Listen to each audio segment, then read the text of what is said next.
To thank to all Bengal Men's Forum আমাদের সবার প্রিয় খুব নন্দিনী আমি I am very grateful that I am sharing this platform with all my respected learned senior friends, my দাদা লাভবেল জয়ন্ত দাস বলে গেলেন, শান্তনু দা বলে গেলেন, আমি পিছনে অনির্বাণ দাকে দেখতে পাচ্ছি, আমি খুব ফলো করি অনির্বাণ দাকে, যদিও শিখে উঠতে পারি না ওনার মতন, বাট তবু আমি ওনাকে ফলো করি, আমি একটু ফলো করি না। আমাকে আজকে টপিক দেওয়া হয়েছে বলার জন্য 313 আইপিসি মিসক্যারেজ। এই টপিকটা জয়ন্তদা যেটা বললো, শান্তনুদা যেটা বলে গেল, এখন দেখা যাচ্ছে 498 এর সাথে এটা খুব একটা অ্যাডজয়নিং একটা সেকশন। 313 এই মিসক্যারেজটা খুব ইজিলি এখন মেয়েরা এটা পুট করে দিচ্ছে। ফর অ্যান এক্সাম্পল, আজকে যদি তার মনে হয়েছে ফর অ্যান এক্সাম্পল সে এই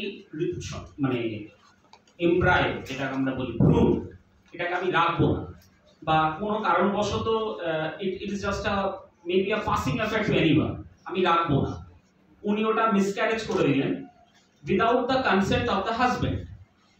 এবার এটা জিনিসটা এসে দেখা যাচ্ছে পরবর্তীকালে একটা ম্যাট্রিমোনিয়াল ডিসকর্ড টেক প্লেস করলো, সেই ডিসকর্ডের মধ্যে এই দোষটা পুরোটা চাপিয়ে দেওয়া হলো হাজবেন্ডের উপর, যে তার এখানে আমাকে জোর করে এটাকে নষ্ট করা হয়েছে, সে আমাকে মানসিক অত্যাচার করেছে, যেটা একটা ওয়াইড মিনিং যার কোনো ডেফিনেশন নেই, এবং এর মধ্যে অনেক কিছু ঢোকানো হয়, যেমন মেন্টাল, আমাকে টর্চার, ফিজিক্যাল টর্চার তো অবভিয়াসলি রয়েছে, দিয়ে আই গট আ মিসক্যারেজ, মানে ইটস আ ফোর্সড অ্যাবর্শন।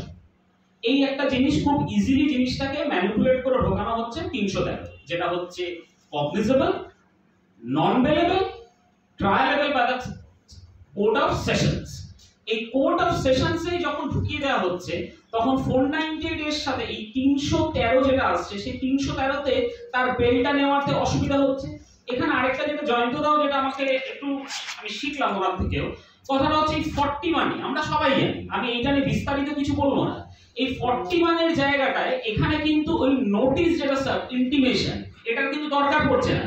তার মানে স্টেট মেশিনারির কাছে জিনিসটা একটু ফ্ল্যাট গেট খুলে দেওয়া হচ্ছে যে come grab me, put me behind the bar.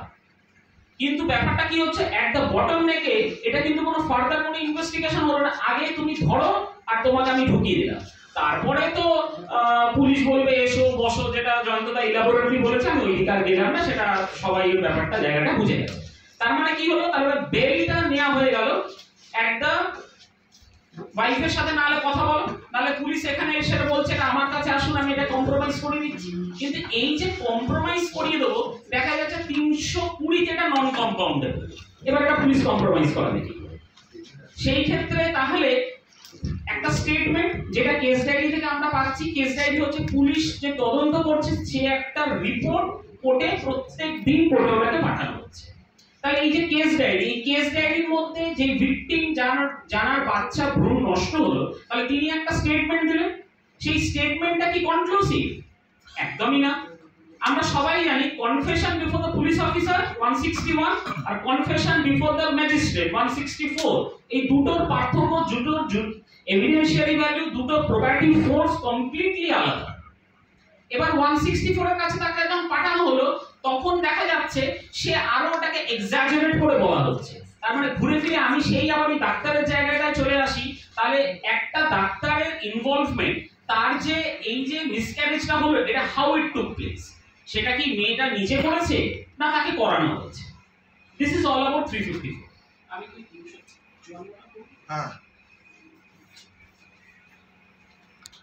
354 IPC, outraging the modesty of a woman. এবার প্রশ্নটা হচ্ছে, এই যে আউটরেজ দ্য মডেস্টি, তার মানে কথাটা ফার্স্ট অফ অল বলে যে এটা punishment from 2 years up to 5 years, non bailable, non com. এবার এখানে 41 সিআরপিসি যে নোটিশটা হয়, যেটা জয়ন্তদাও বললো, এইটা কিন্তু ম্যান্ডেটরি, এটা কিন্তু দিতেই হবে, followed by the Supreme Court judgment from Arnesh Kumar versus state of Bihar. কিন্তু এক্ষেত্রে দেখা যাচ্ছে অনেক জায়গায় কিন্তু এই নোটিশটা সার্ভ করা হয় না।